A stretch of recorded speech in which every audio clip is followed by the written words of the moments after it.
اتحیات کے بعد غلطی ہوئی تو کیا حکم ہے؟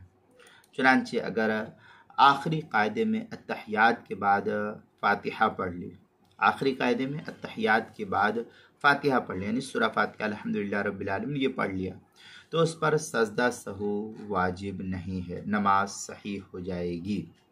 چنانچہ اس مسئلے کی تفصیل جو ہے فتاوی ہند کے اندر اس طریقے سے نقل کی گئی، وَإِذَا فَرَغَ مِنَ التَّشَهُّدِ وَقَرَأَ الْفَاتِحَةَ سَهْوًا فَلَا سَهْوَ عَلَيْهِ۔ یہ فتاوی ہندیہ کی عبارت ہے، جلد نمبر 1 صفحہ نمبر 127، الباب الثانی عشر فی سجود السہوی، جو مکتبہ ماجدیہ کوئٹہ کا چھپا ہوا نسخہ اس کے اندر۔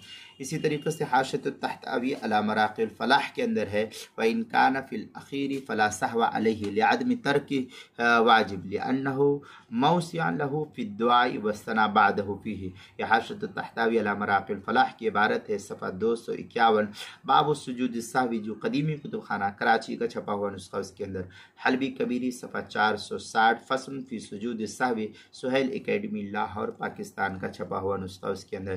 اسی طریقے سے نماز کے مسائل کا انسائکلوپیڈیا، اس کے جلد نمبر 1 صفحہ نمبر 127 اور 128، حروف تہجی الف عنوان ہے، اتحیات کے بعد غلطی ہوئی، اس کے تحت جو ہے اس مسئلے کی تفصیل نقل کی گئی، وہاں دیکھ سکتے ہیں۔